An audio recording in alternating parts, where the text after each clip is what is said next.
नमस्ते, म नारायण श्रेष्ठ गडस्पिड एजुकेसन कन्सल्टेन्सीबाट। आज म तपाईँहरूलाई मोटिभेसनल लेटर कसरी लेख्छौँ हामी देखाउन चाहँदैछु है त। ओके, सबभन्दा सुरुमा चाहिँ हामीले कुन युनिभर्सिटीमा एप्लाई गर्ने हो त्यसको इन्फर्मेसन हामीलाई चाहिन्छ। ल, फर एक्जाम्पल हामी चाहिँ यो युनिभर्सिटी अफ फ्लोरेन्स इटालीमा सफ्टवेयर साइन्स एन्ड टेक्नोलोजी भन्ने छ होइन। भन्दाखेरि हामी चाहिँ के गर्छौँ भने यो सबै कन्ट्रोल कपी गर्यो, यहाँ टाइप गरिदिन्छौँ होइन।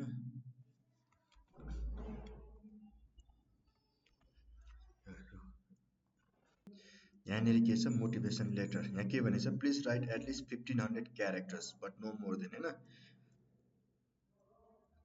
Why are you suitable candidate होइन, सम पोइन्ट वाइ। अब के गर्नु पर्यो,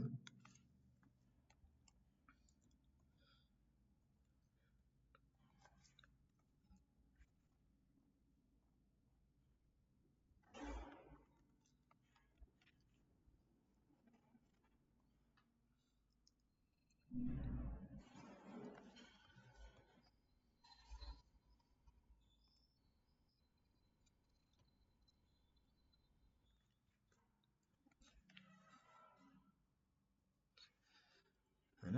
अनि हामी के गर्छौँ, गरिसकेपछि हामी चाहिँ के भन्छौँ भने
होइन।